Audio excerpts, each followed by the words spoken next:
AGEN stock analysis Thursday. Is it a buy or not? Watch this 1-minute video till the end to find out. Especially looking at Agenus stock. This is very familiar name, like Agenus Wonderplants, but it's such a bullish thing. Ideally speaking, I'm the only guy in the space. Not ideally, I'm the only guy in the space that's done 42,000 videos over 5 years and documented it all.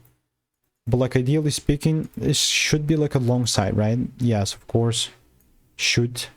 I don't like should, the word should itself, but the only thing that this will count as like a proper buy and when I'm actually going to be getting involved in this long side is if it just makes sense.